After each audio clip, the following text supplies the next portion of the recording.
Speedrunning and Easter eggs are two of the smaller parts that make COD Zombies the huge phenomenon it is today, and when we combine the two, we get a list of some of the craziest achievements in Zombies completed by some of the best players. And that brings us to our first entry in the Ascension Easter egg. In Black Ops 1, this was only completable 4-player, and the current record held for it is 13 minutes 37 seconds. The main factor in the time for the Ascension Easter egg is down to RNG, and that's because you need to have good enough box luck to get the ray gun, thunder gun, Gersh device, and dolls in the shortest time possible. And luckily for this group, they managed to do that and landed themselves a nice world record time. Moving on next, we've got Call of the Dead. This one's another 4-player world record, and this requires an incredible amount of coordination as well as a little bit of luck to pull the VR11 early on. And with the coordination down to a fine art, this 4-player group managed to get themselves an incredible world record time of 4 minutes 12 seconds. Moving on next, then we've got another 4-player in Shangri-La. Similar to the last one, this requires a lot of coordination and some efficient point building rounds. Or if you manage to get lucky like they did in this run, they got 2 nukes at the end of a round just as double points was ending. They also use a nice quote skip at the end of the game to shave down some important seconds for a 9 minutes 38 world record run. Moon Easter Egg Speedrun is very well known for needing perfect RNG, and that's because of the involvement of excavators. For some of the early steps of the Easter egg, Tunnel 6 has to have been breached, and then you also need good enough box luck to get the wave gun early on, the Gershes and QEDs. Combine this with some elite tier movement and you get Shade's perfect Moon Easter Egg Speedrun of 8 minutes 25 seconds. Now this does qualify as the Easter Egg Speedrun world record because this is as far as you can go in solo for Black Ops 1, so in terms of actually completing every single Easter egg step up to the Earth blow up scene, the current record stands at 22 minutes 46 seconds with this 3-player group. 22:46. Nice. Moving on now, we got Black Ops 2. We're going to try our best to get through this as quickly as possible because obviously there's the 2 different sides for 3 of the maps. Kicking things off with Transit on Richtofen's side, we got the 4-player record of 6 minutes 31 seconds. Now trying to watch and digest this actual run gives my brain more fog than what's already on the map, but from what I understand you basically just need good enough box luck to get AMPs and you're sorted. The point building doesn't matter as much as obviously you've got the use of the bank, and there's also the perma perk that allows you to get a third off when you've got double points. The Maxis side comes in at 3 minutes 28 on a 4-player run. Again, you need good box luck with the EMPs, and most of the time you're waiting for the Avogadro to head underneath the tower. And as much as these things are easier said than done, keep in mind that these are absolutely incredible runs. Next up we got Richtofen's side for Die Rise. This one requires high amounts of efficiency for building both the trample steam and the sliquifier, and also requires some decent luck while trying to find the sequence for the gold tiles on the floor. Second. Third. Fourth. And should you manage to do so, you'll get yourself a nice world record time of an impressive 2 minutes and 58 seconds like this 4-player squad did. Oh my goodness. Oh my god. There it is, boys. No fucking way. Let's go. Let's go. Oh, holy shit. We did There it is. The same 4-player squad also hold the record for Max's side, and this one requires a little bit more luck as you have to get the ballistic knife from the box. Luckily though, they managed to do just that and landed themselves a great final time of 4 minutes and 33 seconds. Moving on to Buried now, we've got the same 4-player team for both sides. If you couldn't tell, they're pretty good at the game. They're also pretty lucky as for Richtofen's side, you need to get both the Paralyzer and the Time Bombs, and in this game they managed to get the Paralyzer on the first box spin and Time Bombs on the third. Similar to the Die Rise golden symbols, there's also switches in the maze on Buried that have to be activated through trial and error. So after what I can imagine would have been many retries, they managed to get themselves down to a final time of 5 minutes and 36 seconds. They also managed to achieve an incredible time of 5 minutes 20 seconds for the Maxis side, and a lot of this lies on the kills for the Wisp step. And I think my favourite part about this run is the group's reaction when they realise they've actually got the world record. Nice. 521. Dude, 20, okay. Holy shit.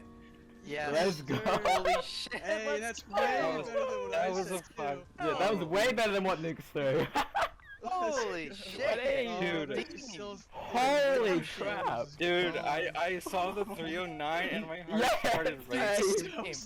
And just as a little bonus one for this list, this same team also holds the Super Easter Egg record for Richtofen's side. That comes in at 17 minutes 14 seconds, while 3 members of the team also hold the Maxis side, and that's currently held at 22 minutes and 36 seconds. Moving on next, we've got Mob of the Dead, and most of the time on this one is spent getting through 3 cycles of the plane, so the round progression and coordination is very important here. And in just 12 minutes and 21 seconds, this 4-player team managed to complete the entire Easter egg. Last but certainly not least for Black Ops 2 is Origins. There's so many different factors that go into the speedrun for this one, but I think one of the most important would be the round progression, as most steps involve killing zombies. And obviously the fire staff skip at the pedestals is very important on this one, but when all of these factors are mastered, as this 4-player squad proves, you can get yourself an unbelievable time of 27 minutes and 13 seconds. Moving on now to Black Ops 3, and this is probably the game we've seen the most active for speedrunning in recent times. First off, we got Shadows, and quite like Moon, the solo and 4-player Easter eggs differ. Now anything below 4-player on Shadows only goes as far as killing the Shadow Man, whereas if you're playing 4-player, you've got to do the unlimited beast mode and gateworm step. But funnily enough, this isn't actually what slows the run down on 4-player. It's actually because after each flag has been returned to a ghost, the round has to be flipped, and obviously with more players, there's going to be more zombies spawning in. Not only that, but there's also going to be more Margwars to kill when it comes to the Arcovum step. But with all these things considered, if you manage to get it perfectly like this 2-player did, you'll manage to get yourself a very nice time of 18 minutes and 50 seconds. This record's been held now for 2 years, so it's going to be very interesting to see if this gets beaten anytime soon. Not far behind though is the 4-player run, which comes in at 21 minutes and 24 seconds. Next up is the Giant. I'll keep this one short and sweet, quite like the run is. That comes in at 49 seconds. Next up is the Rising Track, and this one comes in at 21 minutes and 21 seconds in a phenomenal world record run. And the best thing about this run is that they figured out if they had their best run they've had so far, they'd get a time of 19 minutes and 44 seconds. And this run was set just 1 month ago, so I look forward to seeing if they'll manage to beat it. This one was beat just 6 days ago as we're recording this. Zetsubo no Shima comes at an incredible 4-player time of 12 minutes and 44 seconds. One of the main factors in the timing for this run is the playing step, as it cycles around the map every 2 to 2.5 minutes. As well as that, the shell isn't always guaranteed from the plants. So with that in mind, you have to fall very lucky to be able to get these vents to fall into place perfectly. And luckily for this 4-player, it did. Moving on next is Gorod Krovi. This one comes in at 25 minutes 21 seconds and has been held for 2 years. And one of the coolest skips for this takes place near the start of the run. When obtaining the Dragon Egg, you need to wait a round after it's heated for it to cool down. But this round can be skipped through the use of round robin. Obviously it's not an insane skip, but it's the simple things that really takes the time down in this run, especially in the 4-player games where it takes a lot longer to finish the round. Anyway, moving on, we got Revelations, and the make or break for this run comes down to the symbols. The annoying thing about this is that the symbols are one of the steps in the latter part of the run. Luckily for this 4-player though, it made their run and they got a time of 14 minutes 45 seconds. Okay, we're going to try and fly through these Chronicles ones. I can't even comprehend how some of these are possible, but first is Ascension. That comes in at 6 minutes and 36 seconds. This is almost the fully optimized run, and soon it will only be tireable. Next up is Shang. That comes in at 7 minutes and 57 seconds. Next up is Moon. This comes in at 16 minutes 19 seconds. As you can see, top left corner, this is their 481st attempt, and that just gives you a tiny glimpse into some of the patience that's required for these speedruns. And finally is Origins. You remember we talked about earlier on Black Ops 2, the 27 minutes and 13 second run? Well, on Chronicles, this is minimized to just 19 minutes and 52 seconds. Like, how? Up next is Black Ops 4. I've never even played this game, never mind done the Easter eggs, so I can't really appreciate how good these speedruns are, but we're still going to go over them anyway, starting off with 9. This one comes in at 28 minutes and 46 seconds. Next up is Voyage of Despair. This one comes in at a 3-player time of 27 minutes and 57 seconds. 26 minutes and 17 seconds is the time to beat on Blood of the Dead 4-player. A very short and sweet 2 minutes 25 seconds is the time to beat on Classified 4-player. Dead of the Night's record takes place in a 3-player run with 20 minutes and 49 seconds. Ancient Evil comes in at a 4-player time with 15 minutes 51 seconds. Alpha Omega comes in at a time of 22 minutes 43 seconds. And last but certainly not least, 34 minutes 42 seconds is the time to beat on 4-player Tag the Totem. Moving on to Cold War now, and D Machine is currently held at 17 minutes 41 seconds in a 4-player run. What I do find funny is that the Coffin Dance Easter egg can actually be used for the speedrun, as should you get the DIE, you can actually save yourself about a minute of time. Then you can also skip a good amount of time by doing the Lockdown skip. Firebase comes in an impressive 3-player run of 18 minutes 50 seconds. The majority of time is spent capturing the mimics, as only 1 spawns per round. Next is Melody Tone, once again 3-player run coming in at 20 minutes 28 seconds. This one can be made quicker through a uranium duplication glitch, which means you only need 1 set of megatons. Forsaken comes in an incredible 3-player time of 12 minutes 44 seconds. The main quest Outbreak Easter egg comes in at 18 minutes 14 seconds, that's 3-player. Meanwhile, the secondary Easter egg comes in at 14 minutes 43 seconds in a 2-player run. And last but not least, if you're interested, the Super Easter egg was completed in 1 hour 17 minutes and 45 seconds. Now, in the time you watch this video, you could have done a Black Ops 3 Ascension run with your friends, but that doesn't mean to say you shouldn't watch another one. I'll see you there.